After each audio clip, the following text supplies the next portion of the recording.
Alright, hey, I guess this is recording. Hey, YouTube. Alright, I'm going to show you how to make brownies.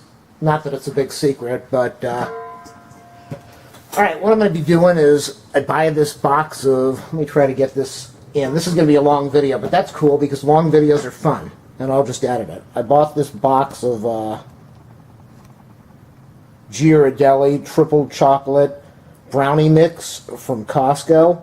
Nice big king-size package with I think six packs in there or something like that. I don't know. Alright, so what I'm going to do is I'm just going to make it like they show in the instructions. And, oh, I'm getting messages online. Okay, yeah, I'm going to have to edit this because this is just going to go on forever. And I don't think YouTube's going to let me post a really long video. So my account is all screwed up now. So it's going to need 2 eggs because I'm making a double batch. Now, I don't know why, but when I make this stuff, everybody says it's incredible.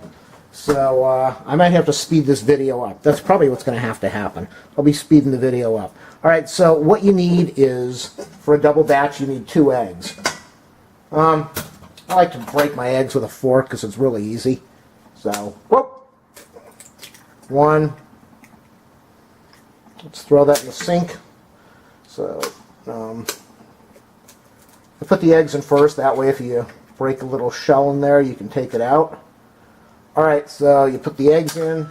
2 eggs. Yeah, I'm getting lots of messages. Just what I need. 2 eggs. What else? You want to put your liquids in first. So it's going to need 2/3 of a cup of water. Where the heck's my mixing cup? Alright, this like 50-year-old cup over here.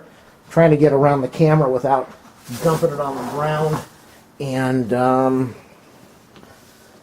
okay, let's see if I can make this work. Filling it up from the sink. This is all probably going to be edited out or speeded up. Alright, there's 1/3 a cup of water. It's really easy. It's just an easy thing. So that doubles the batch. It's 1 egg and then 2 eggs and then 1/3 of a cup of water and another 1/3 of a cup of water. And then I'm going to get some of my canola oil. Canola oil is a little easier to use than peanut oil. It's healthier and supposedly supposed to taste better. I don't know. People say my brownies are incredibly bitchin' and they don't know why they taste better than the brownies they make. So, 1/3 of a cup. It's a lot of oil. It's kind of nasty, but oil gives me the runs. So, alright, let's throw that in the sink. Not going to need that. We got our 2 eggs, our 2/3 of a cup of water, our 2/3 of a cup of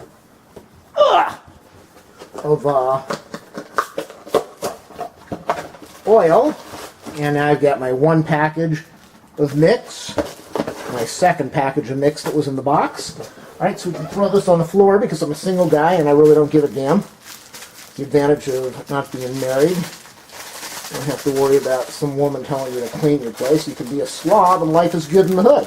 Alright, I just like to use a scissors. It's a lot easier for me. There's the scissors over there. Cut the top of the package and dump all the mix in there. Ooh, almost spilled some on the counter. Amazing, it didn't go there. Okay, so this is about as easy as it can get for anybody who wants to bake. You just throw in your oil, your 2 eggs. I'm going to put this on the counter so I don't spill it. Your oil, your 2 eggs, your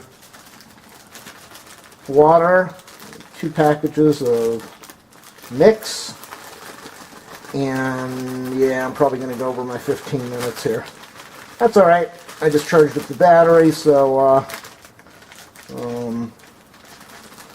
hopefully it doesn't shut off on me. Got my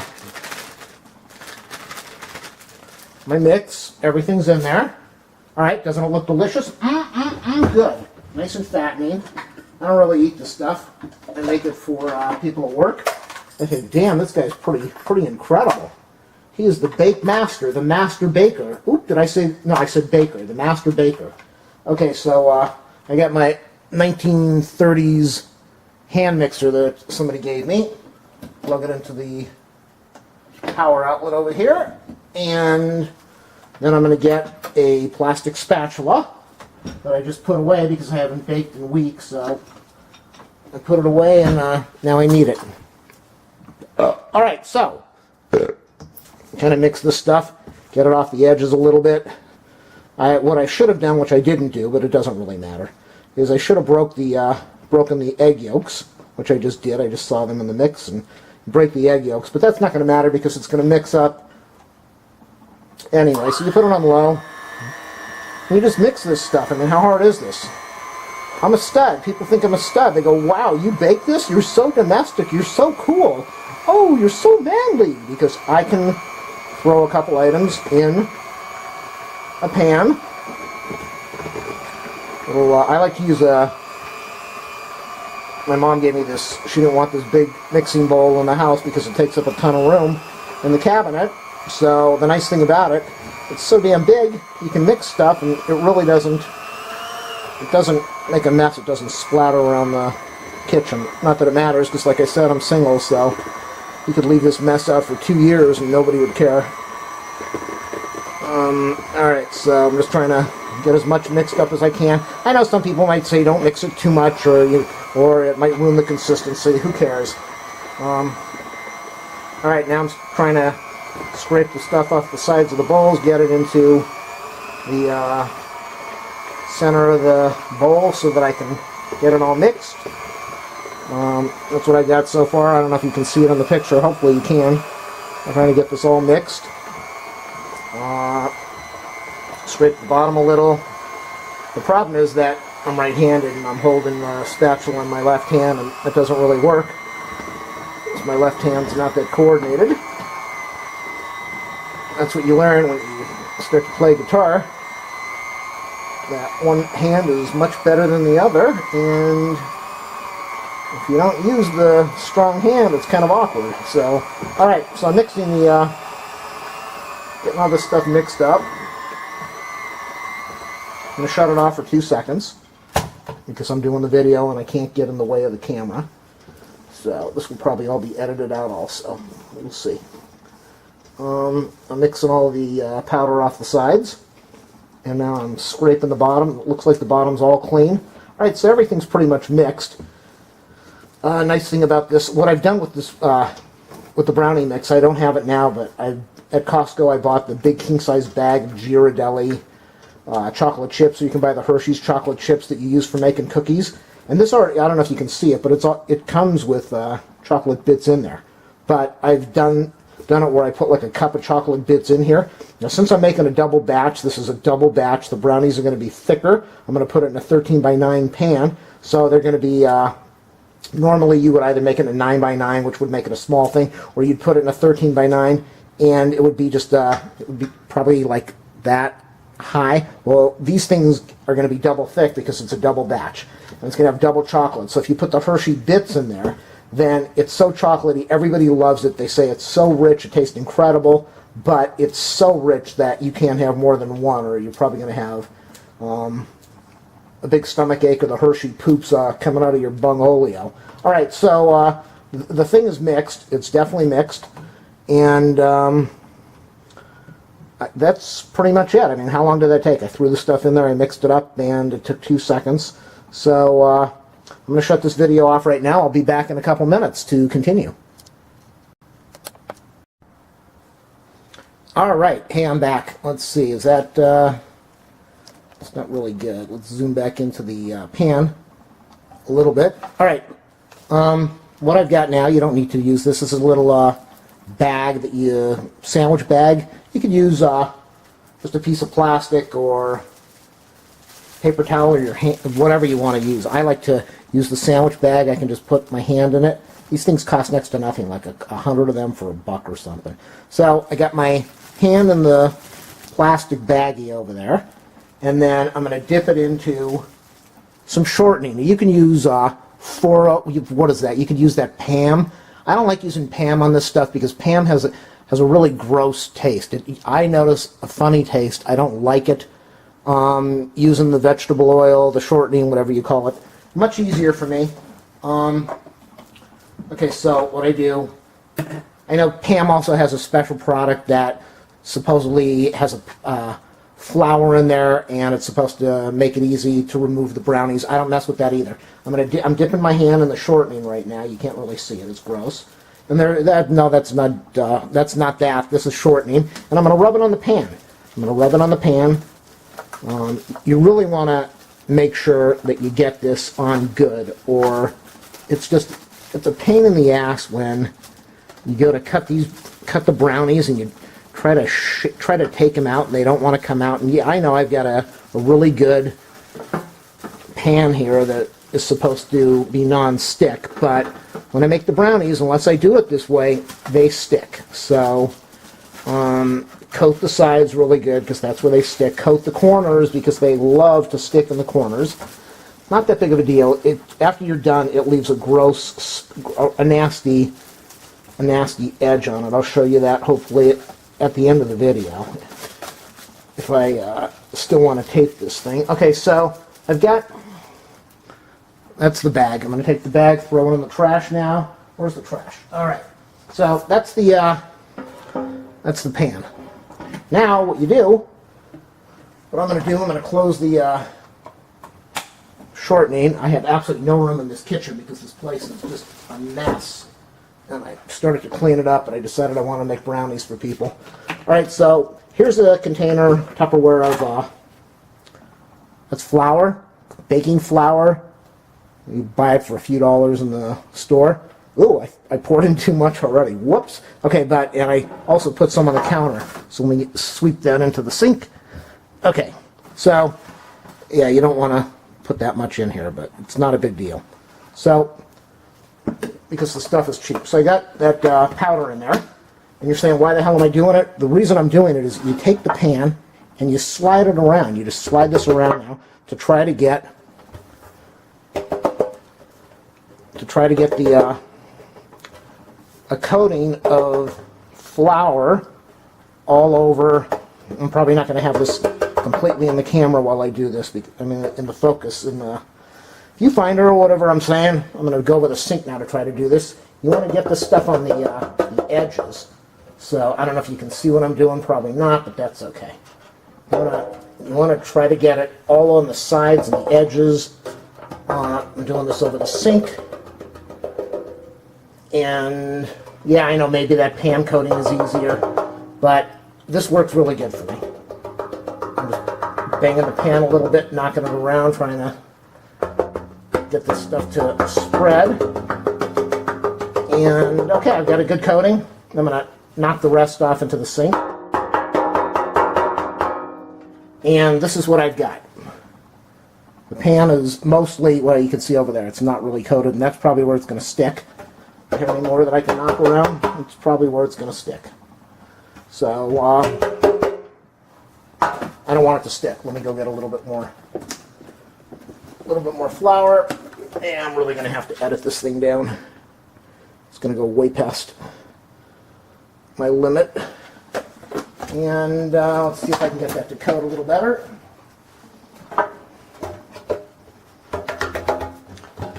I've made these a ton of times, and everybody is impressed that they come out so good. So that's the pan. And now I'm going to go take the batter. I'm going to pour it in here. Now you can see why I like this big mixing bowl. It makes life so much easier. Don't have to worry about things going over or spilling over the edge because there's so much room. You probably only see my hand and not the mixing bowl, sorry. But scooping the edges. I don't lick the bowl. I don't lick any of this stuff. I know people have been doing it for decades. You got 2 raw eggs in here. They have not been cooked. And maybe you're not going to get sick from it, but maybe you are, and I don't want to get sick. I don't get sick. And when I get sick, I suffer with massive stomach problems and pains, and throwing up and the runs from being sick, so I just avoid it all. All right, sorry about blocking the camera again. Grab a spoon, get off the last bit over here. That's it.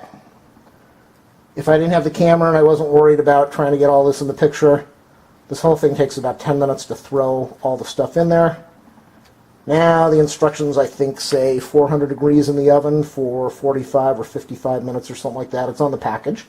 So I'm going to throw it in the oven after I preheat it. I can't preheat it until I take all the junk off of there, and there's no room to do that, and this is the only free counter space. So I'm going to go heat up the oven, pop this thing in there in about an hour.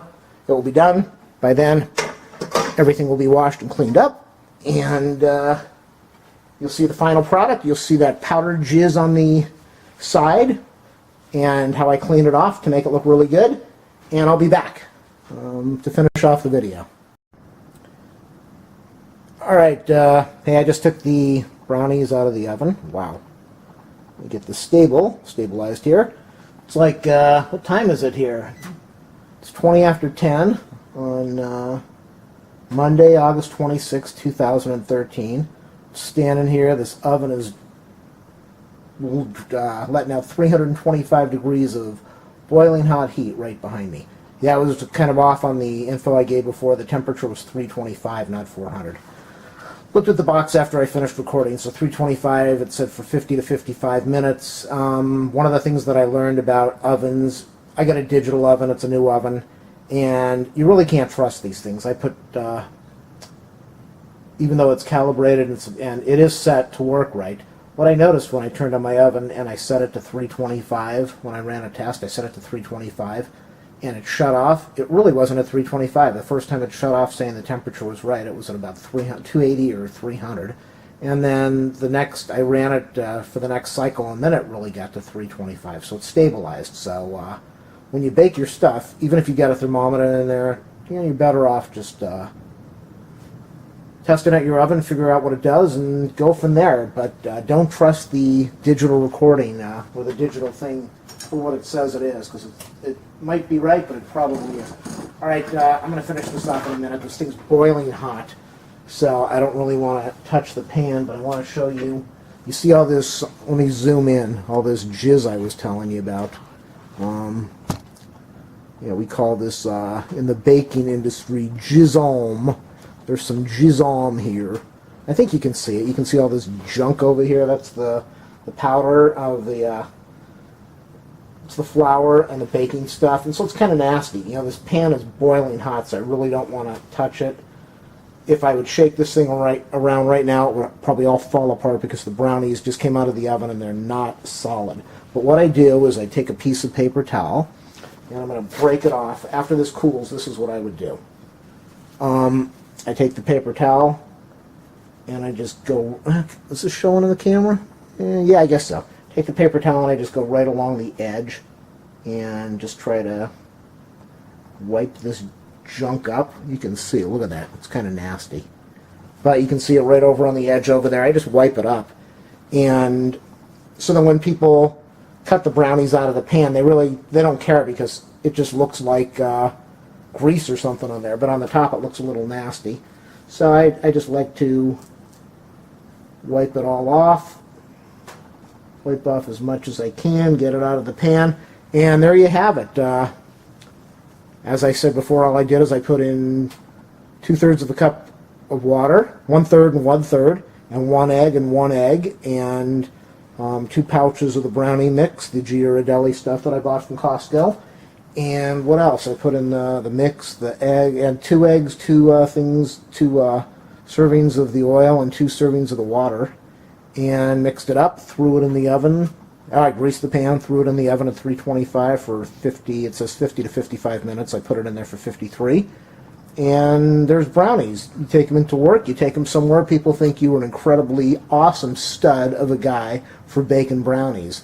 And you don't have to lie to them and tell them that you baked it yourself from scratch. Just tell them that you bought a mix and you modified it so that it tasted even better. And they'll be highly impressed with you. All right, hopefully this helps somebody out. You don't even have to know how to bake. Watch this video. You should be able to make this thing yourself the first time without any problems. And that's it. Enjoy.